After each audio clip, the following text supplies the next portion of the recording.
انسان کے حواس ایک محدود دائرے میں کام کرتے ہیں، لیکن کائنات کی وسعتیں اتنی بے حد ہیں کہ ان تک انسانی حواس کی رسائی ممکن نہیں۔ جب سالک اپنے قلب میں موجود روشنیوں سے واقف ہو جاتا ہے تو اس پر روحانی دنیا کے راز ایک ایک کر کے منکشف ہونے لگتے ہیں۔ ارشاد باری تعالیٰ ہے، اے گروہ جن و انس، اگر تم زمین و آسمان کے کناروں سے نکل سکتے ہو تو نکل کر دکھاؤ، تم نہیں نکل سکتے مگر سلطان کے ذریعے۔ یہاں سلطان سے مراد روح انسانی ہے، یعنی جب روح مضبوط ہو جاتی ہے اور اس کے حواس بیدار ہو جاتے ہیں تو وہ زمین و آسمان کی حدود سے ماورا ہو جاتے ہیں۔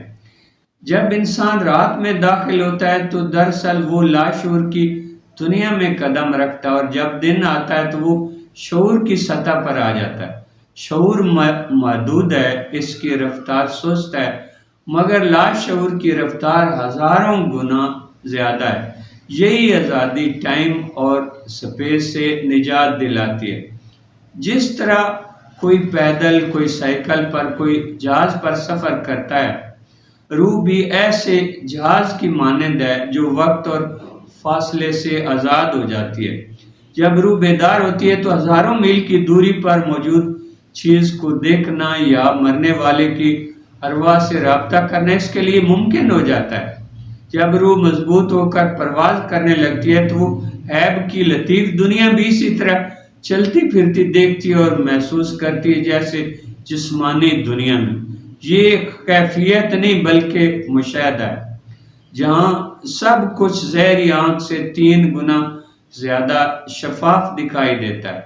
روحانی طالب علم جب مراقبہ کی ابتدا کرتا ہے تو اس پر غنودگی طاری ہوتی ہے، یعنی نیند اور بیداری کی دنیا درمیانی کیفیت۔ وہ کچھ دیکھتا ہے، کچھ نہیں دیکھتا، کچھ باتیں یاد رہتی ہیں، کچھ محو ہو جاتی ہیں۔ یہی اس کی روحانی تربیت کا پہلا زینہ ہے۔